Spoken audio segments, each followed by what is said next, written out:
Hey, it's Jose here, and I just wanted to let you know that if you have a message to share, I want to tell you about Anchor. It is free, and it is an easy way to create a podcast for you to share that message. Download the free Anchor app or go to anchor.fm to get started. You can make money from your podcast with no minimum listenership. Everything you need to make a podcast in one place. There are certain creation tools that allow you to record and edit your podcast right from your phone or your computer. And most importantly, you can get your message out to the world and impact the lives that you were created to impact. Download Anchor right now. My name is Jose Vargas, and I am on a mission to help you create breakthroughs in your personal and professional life so that you can grow and lead your life with excellence. All right, welcome back, everyone, to the Jose Vargas Show. I am your host, Jose Vargas. Thank you so much for listening. Listen, you know the reason we're here is because we want to awaken, we want to equip, and we want to empower you as a leader to lead in a matter that's worth following. So I'm super excited today because I have a friend on as a special guest. I am joined by a man I respect. We serve people together through our companies. He is the founder of a successful company that is literally skyrocketing right now. And he is the CEO of Third Culture People, 3CP, a diversity and inclusion training company. And I'm excited to have this one-on-one conversation on the power of diversity. Yeathus Johnson, thank you so much for being on the show.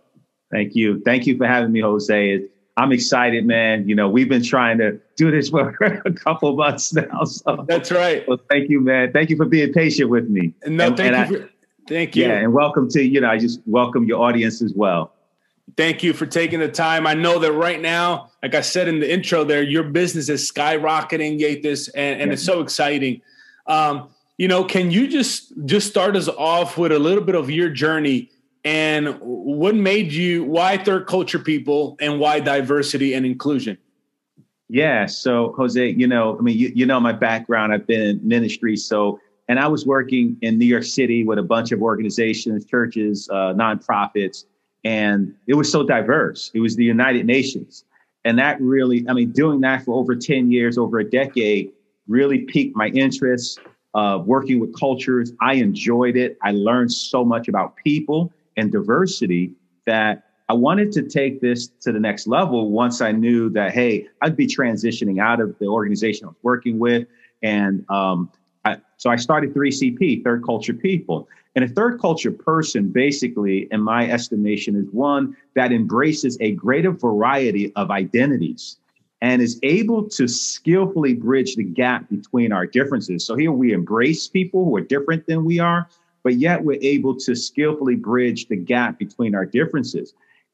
So we started, and what really happened was, last year during the pandemic, you had all these racial tensions. So you had a health crisis, then you had a racial crisis, then a political crisis that was dividing and separating people, and so much was happening. When the George Floyd murder happened, after Breonna Taylor and Ahmaud Arbery, just some very high visible incidents that happened, we began to take off. And so organizations started calling us and wanting to know how we could do some things. And we started a course called Giving Grace to Race. We just put it out there on Facebook, social media. Hey, we're doing this. We had a number of people sign up for that. Hugely successful last summer and again the fall. And then other organizations started coming on board. And so we continue to grow, expand. I've got people working with me over in Europe, India, and now we're trying to move into China, actually. So, wow. Yeah, it's been a wonderful journey. A lot to learn as an entrepreneur, I'll tell you that. Yeah, and it's a beautiful thing, Yeathus, just being able, we go back a couple years and more than a couple years, but just being able to see even at the start of your business, your company, and how is flourishing into this wonderful and amazing thing, just impacting people, lives being transformed, people being educated and literally shifting their perspective from just thinking how, just one way of thinking versus how it really is, So, Yeathus, we're living in such a time, in such a divisive culture where the media seems to highlight and inflame 24 hours news cycles of isolated events that are taking place in America and really in the world. And everything seems to be so offensive, right? And I believe the vast majority of people want to value people. They want to appreciate every person, regardless of the color of their skin, regardless of their beliefs or values, while maintaining their own individual values and identities. So let us start right there. Let's start by defining for our audience, what is diversity, equity, and inclusion? Yeah, so diversity is basically the differences that occur among many of us and all of us as individuals, whether it's psychological, physical, social. It's not limited to our differences in race, culture, ethnicity, nationality, religion. I mean, you've got diversity in socioeconomic status, veteran status, education, language, age, gender, sexual orientation, people's ability, whether it's mental, physical, genetic information, learning styles, all this diversity, right? And Jose, we do some training on emotional intelligence, relational intelligence. And when we deal with that, that's even dealing with diversity and how people are wired, what motivates people. There's diversity in that. And so diversity is big, and it could be something that divides us significantly, or something that we celebrate and learn. How do we maximize each other's worth? Yes. How do we appreciate each other and value each other for who we are as human beings? And then let me go into something else. We talk about diversity and inclusion, right? Absolutely. And so diversity, someone said it this way: diversity is inviting me to the party. Inclusion is asking me to dance on the dance floor, right? And so I just don't want to be invited to the party. I want to dance too, That's so right. invite me to the dance floor. And so inclusion is the act of creating an environment and involving others and empowering them, whether it's an individual or group, welcoming them, respecting them, supporting them, and valuing them so that they could fully participate in society and in an organization and whatever venues that are made available to people within a society. And so they're not excluded, but they're included. And that's basically inclusion, is that involvement within the environment and empowerment. And then let me go to another term. So we say DE&I. Some people just say diversity and inclusion, but there's diversity, equity, and inclusion. And let me make a distinction first. Equality and equity are different. Equality is evenly distributing access to resources and opportunities, right? Right. And that's necessary for a safe and healthy life and environment. So it's kind of a uniform process, uniform distribution of access, but it may not result in equitable outcomes.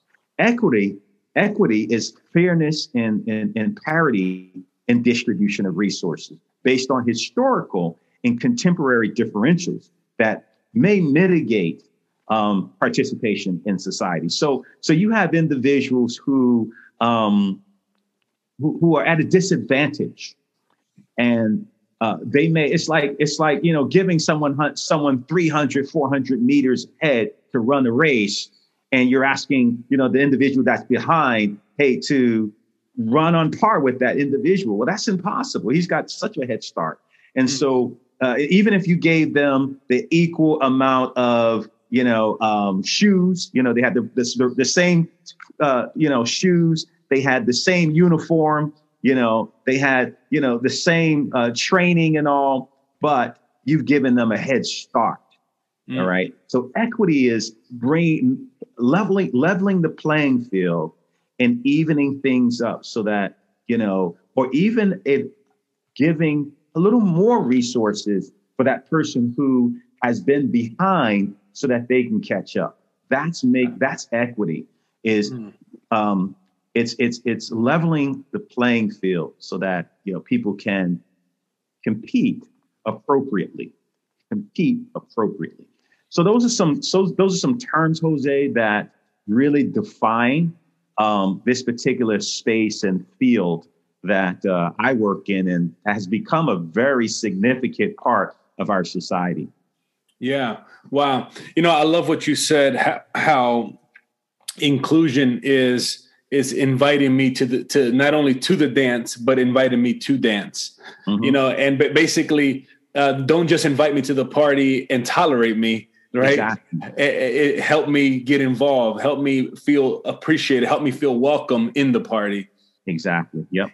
Yeah. So is there any firsthand, from your own experience as an African-American man, how you've experienced this, or have you experienced diversity, inclusion, and maybe someone who invited you, but also invited you to the dance, and how can leaders today invite others not only to the party, but invite them to dance? Wow, that's a great question. So I just shared this the other day with, I was doing some training with a public school district, and I shared with them my last organization. My boss, Bruce, invited me. I was going to leave my ministry, and he invited me to participate and work for him at the regional office of our organization, denomination. And I was so appreciative because where I was going to go, I would have been a top person. And I felt like, that's great and all, but I felt like I needed to learn some more. So he gave me opportunity to come in and work as an executive in a high level position,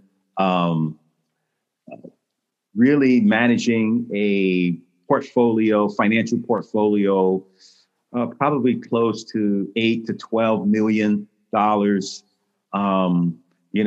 which was pretty significant dollars. Absolutely. And so, and we grew that portfolio with the help of some others, but tremendous responsibility. And again, he was the reason why I was certified in RQ, EQ, and even CQ. So emotional intelligence, relational intelligence. He just continued to invite me to the dance floor and continued to invest in me. He coached me. He mentored me. We were good friends. We golfed together. Our families, knew each other and hung out together. We did retreats together. So he gave me access to his life to see how he did things. And, so that's really, to me, and this was an Anglo brother, Caucasian brother, and so that's what we're talking about. Wow. When we talk about inclusion, we talk about embracing diversity, not tolerating diversity, but embracing diversity and having the person's best interest at heart. So that's an example. Let me go back to some examples that helped me to be the man that I am in this space. First thing was I would say, let me say it was my grandfather. Okay. And I'm going to give two examples of this, and, regardless of the order. But I want to say my grandfather because he's deceased now. But he used to always say, son, you got to have pure love, pure love. And he was a sharecropper. And a sharecropper is an extended version of slavery. And so he could have easily been a man of hate because it was hardship for him, even to the point where he was physically injured and he had to give up that way of making a living, which was a meager living, because he was injured on the job. And so as his children were older, they had to care for him. And but he was a man that taught me how to love people.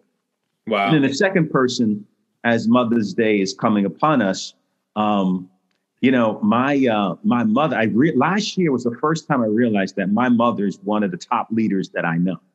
And I never saw my mother as a leader. I always saw mom as a mom, mother, right.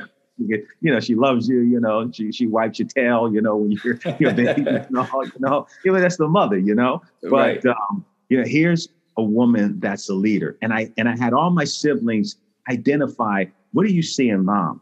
And we came back with one of the things that she really taught me is how to love people. I mean, she's the mother of mothers. Like people always contacting her and saying, you're my mother. So she's adopted like so many people as her children. And she taught me that she said, love people for who they are, not for who you want them to be. Man, that's so good. And that helped me in this space. Like, I love people for who they are, not for what I want them to be. So regardless of their background, I love them. And so one of the things that I do, Jose, I challenge myself, and we've actually created a course. We don't call it this name anymore, but it was called the Love Challenge. And this is birthed out of my own experiences. I would go to countries, and I may not know people, but I would hang out with them. I'd find them, we'd connect, some way, social media or something. And then I'd go visit them, with other things that I had planned and meet up and just learn how to love, even when we don't speak the same language, because love is a universal language. And so I've learned to speak the language of love. And so Jose, can I just give you some pointers and Absolutely. What I'm running with? So here's how you could become a third culture person. First, I would say, listen with empathy. Right. And so we're having these divisions. People are, bidding against each other. They're fighting. They're destructive behavior. But if we want to be the United States of America, we want to be united, right? Learn to listen with empathy. Wow. Put yourself in another person's shoes. Try to understand where they're coming from. And even if you really want to listen with empathy, go on an immersion experience where especially if you're in a majority culture, you become the minority for an extended period of time, and you can learn what that feels like. And even those of us who are minorities, like, what does it mean to be in a majority culture, right? Because somewhere, if you were in another country, I could be in Africa, and it's not a matter of skin, right? Because we're all the same color. But someone's going to be in a majority culture or a more dominant culture or tribe. And so listening is so important, and you listen with empathy. That's number one. Learn with humility. There's so many articles. There's movies, there's books, there's all types of things you can learn from. But most of all, learn from human beings, and learn from each other with humility, not with superiority. And let me tell you something, there is superiority, whether it's white supremacy or some other type of supremacy that's a part, of societies throughout the world. And so we've got to put that in check and realize we're all human beings. Right. And I'm a person of faith. So we're created in the image of God. Yes. Right. And so we learn from each other with humility, and we could take that, we can extend that some to learn from each other. Like, again, I watch movies, I read books, I listen to podcasts, I do all types of things to learn about people's culture. But most of all, I'm learning from real people. And I do that with humility. And so if they correct me, I say, hey, I thank you for like I was doing a training recently, and I said something in that training that was offensive to someone because I got it wrong. And it was humbling. It was humbling. I'm doing it. I'm the expert, man. I'm the expert doing the training. And someone raised their hand and said, Yeathus, you're that's incorrect. And I was like, oh, okay, I'm misinformed. And so afterwards, I went to that person in humility and said, thank you for correcting me. Did I feel low? Absolutely. At that moment. But I think I'm a bigger man for thanking her. Absolutely. And recognizing that, hey, humility is needed, because guess what? We're going to make mistakes as we walk and this journey of being cross-cultural and working together. We're going to make mistakes. Like, who doesn't have conflict within their relationship? That's just unreal. Right. Absolutely. So why be afraid? Right. And Jose, you do training on how to deal with conflict, and so you understand that. And hopefully others who have emotional intelligence and so forth understand conflict is a part of the journey. The third thing, Jose, is love radically. We got, and I go back to what I was saying earlier. Love is a universal language, right? And so we challenge ourselves on love, and we're creating a course right now called Loving Beyond Race and Culture. And it's really based on that love challenge that I mentioned. And so love is powerful. It's powerful. Everyone desires to be loved. Absolutely. And you ask yourself the question, what does love look like in each culture?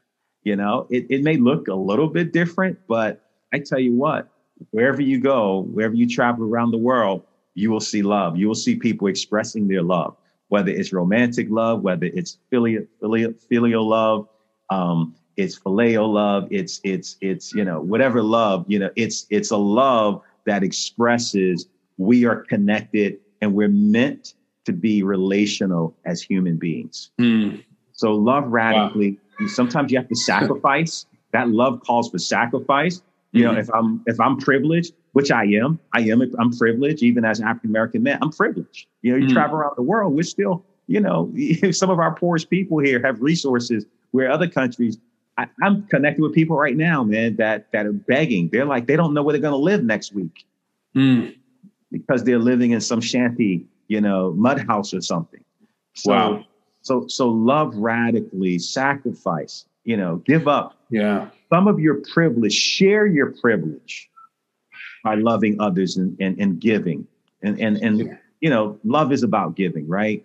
And Absolutely. So the point, Jose, is lead with integrity. Be who you say you are. Be a person of your word. Use that leadership. We all have leadership because leadership at its fundamental stage is about influence. And so we can all influence someone to be an anti-racist. We can all influence someone to be a better human being that is culturally intelligent. We can all influence someone to be a person of peace, right? And so lead with integrity. If you say that you love all people, you respect all people, then be intentional about that. Don't just say it, but what are you doing? What are your actions? And then the fifth and last is leverage strategically. When you have people of color or someone that is, you have cross-cultural relationships, leverage those relationships strategically. Use them to create better environments. I love something Chris Rock said. He said, and this is a joke. He was like, all of my black friends have a bunch of white friends, but all of my white friends have one black friend. And if you only have one friend of a different culture, well, leverage that relationship. And use that to be a bridge builder to be a third culture person and to connect our worlds so that we can have a better world and a more united country. Wow. Yeathus, those are such powerful principles that you're just teaching to us, and and if you're listening and if you're a business owner, these principles apply to your business. You can apply these to your business right away. That's what I love about them, because you can apply them. Every single of you listening, we all can apply these principles to our organizations today, whether you're leading a business, whether you're leading a nonprofit organization, or whatever capacity of leadership you're in, you can definitely apply these principles. And so they're powerful principles, Yeathus. So, Yeathus, what do you think needs to take place in an individual for them to begin, on top of applying those principles that you just taught, what do you think needs to take place in an individual for them to begin to explore other people's point of view, cultures, and backgrounds without being offended or being defensive? Yeah, that's a great question. I would say individuals need to become culturally intelligent. Okay. Culturally intelligent. And being cultural intelligence means being able to effectively have cross-cultural relationships. And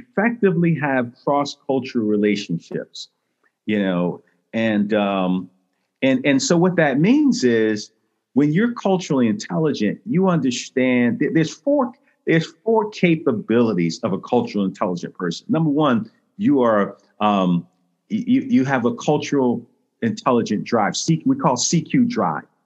So you have high CQ drive, meaning that you have intrinsic and extrinsic interest, high extrinsic and intrinsic interest, as well as self-efficacy. You're confident because you've done this before. You're growing and you have an interest in people. So CQ drive. The second is CQ knowledge, right? Growing in your knowledge. I mentioned this before. Growing in your knowledge in ways. Listen, Jose, I'm learning how to speak Mandarin, Chinese, man. This is how motivated I am. This is how inspired I am. I want to learn another language, and I chose one of the hardest languages in the world. Wow. So CQ knowledge, right? Learn about business and economic systems of other cultures, legal systems of other cultures.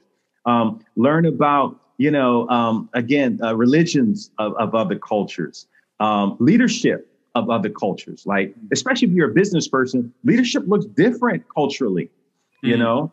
And you want to be diverse, but you don't understand the various ways that cultures look at leadership. We talk about cultural values, understanding different cultural values. That's a part of knowledge, right? And so when we talk about that low power distance versus high power distance, well, in the low power distance, I may just call you Jose, but in high power distance, I'm going to recognize your status. And so you might be Professor Jose Vargas, Professor Vargas. You might be chairman. There's going to be a title before your name, Mr. And so so understanding that low uncertainty avoidance versus high uncertainty avoidance, another set of cultural values. Low uncertainty avoidance, people are more flexible, and high uncertainty avoidance, people are about planning. They want to avoid risk, whereas low uncertainty, they don't mind taking on risk, and they're adaptable. They want to think on their feet. And so you've got individualism versus collectivism, right? People who are individualistic, they're all about their freedoms and individual rights. And, they want to make decisions on their own, whereas someone who's more collectivistic, it's about harmony and making decisions in consensus with others. It's group think, not individual think. And so understanding these differences in the workspace, sometimes I've seen and heard others say, they were superstars in their countries, but when they came to America, they were not, because their American counterparts didn't understand their perspective and how they thought differently. They didn't appreciate that diversity. And then that person coming across, they were trying to figure out American culture. They never had this type of CQ training. And so both were bumping against each other. And it became, a nightmare. A molehill became a mountain. And so understanding these differences is a part of CQ knowledge. The third is CQ strategy. You got to have CQ strategy, planning. When you're about to have that intercultural interaction, cross-cultural communication, how are you thinking about it? How are you planning about it? Do you check to make sure that when it did happen, hey, did I get it right? And so that's part of strategy. And the last is action, bringing it all together, executing, executing your verbal cues properly, your nonverbal cues properly. Understanding those things are so important in terms of action and bringing this to a fruition as something that's productive, fruitful, and good for the common. Is good for the common, the good and organization. So that's a part of I would say for an individual to grow and be able to take this in the workplace, be able to take this in their community, diverse communities. They have to be culturally intelligent. And Yeathus, wow, that's a lot of whoever's listening, including myself, say, wow, it's a lot of work in order to dive into another person. But the reality is, as I teach, and I often teach, and you do as well, that connecting with other people takes a lot of work, and really is treating other people the way you would want to be treated. And if the shoes were, or the roles were reversed, you would want somebody to get to know you, to get to know your background, to get to know your history, your culture, and what's important to you. So that's so powerful. So Yeathus, one last question for you. We're living in a time where groups of people are being demonized, and it's not healthy for us as a people, and it's dangerous for us as a society. So how can leaders today ensure that they are modeling diversity within our leadership without excluding other people groups? Yeah. Wow, that's a good question. Again, it goes back to, the 5 L's that I mentioned. It has to do with being culturally intelligent. And then lastly, I would say understanding and managing your unconscious biases. So an unconscious bias is an implicit, unintended prejudice that someone would have, that they're unaware, right? And so these conversations, courageous conversations, are needed for individuals to come to grips with. We all have unconscious biases. If you have a brain, you have some unconscious biases. Right. They're unconscious. Right. They're implicit. You don't know, Right. But the more conversations you have, as I do this training around the country, people are like, wow, I didn't know that. I was totally unaware. Thank you for mentioning that. I shared with one guy. I said, look, man, I was sharing with a group. I was doing some training, and I said, this organization didn't have any African Americans. I said, look, I know you all want to hire some African Americans, and when you do not be commenting on Black women's hair. Don't do it. Wow. He was like, and he remembered that. And I gave it specific examples of why not to do that. Because their hair is so, there's many ways in which a Black woman, African-American woman, can style her hair, and she will. But if you make a comment like, when her hair is straight, oh, I like that better, or today your hair looks really pretty, what are you saying? That's a subconscious, unconscious bias that your hair looks better when it looks like mine. Oh, wow. So it's little things like that, Jose, that we as leaders, we need to be able to understand. The key is proximity. Place yourself in positions where you're getting to interact with people. You have to be intentional about that. We live in silos often in this country, and we can no longer do that. We have to be intentional about pursuing relationship with the other, because without that relation, you can read all the books you want, watch all the movies you want. And a lot of people are reading books and articles and all, and that's great. But until you step out of your comfort zone and begin interacting with other people that look different than you, that speak different than you, that eat different foods than you, you will never get to that place of what we call being a third culture person. So it is an intentional act, and it has to be executed on a regular basis with vulnerability, with humility. And that's what I'd say to leaders is begin to pursue understanding your unconscious biases and manage those appropriately. Wow. That is so good, Yeathus. You gave us a lot to think about, Yeathus. Thank you so much. Where can people connect with you? Where can people find you? And if an organization out there wants to bring you in to train their team, where can they find you? So we're on LinkedIn, thirdculturepeople.com. LinkedIn. We're on Facebook. You can look up 3CP, Third Culture People. Our website is www.3rdculturepeople.com. 3rdculturepeople.com. We're on Twitter. We're on Instagram. So, and you just, find us, I think on Instagram, it's Ye Johnson _3CP. So YEA Johnson _3CP.